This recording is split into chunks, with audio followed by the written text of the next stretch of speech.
નેપાળના કાઠમંડુમાં social media platform પર પ્રતિબંધનો વિરોધ કરવામાં આવ્યો છે.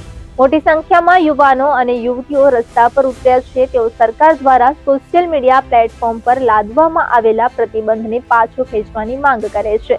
સંસદ ભવનમાં ઘૂસી ગયા હતા ત્યારે આંદોલનકારીઓનું આ આંદોલન ઉગ્ર ન બને તે હેતુ સાથે વહીવટી તંત્રે વિસ્તારમાં કર્ફ્યુનો આદેશ આપ્યો હતો, પરંતુ યુવાનો સંસદમાં ઘૂસ્યા, જેને પગલે સુરક્ષા દળોએ ફાયરિંગ કર્યું.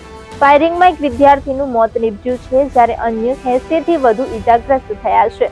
નેપાળની ઓલી સરકારે ફેસબુક, યુટ્યુબ, ઇન્સ્ટાગ્રામ અને એક્સ સહિત વિવિધ સોશિયલ મીડિયા પ્લેટફોર્મ પર પ્રતિબંધ લાદવાનો નિર્ણય લીધા બાદ મોટા પાયે આંદોલનકારીઓ રસ્તા પર ઉતરી આવ્યા છે.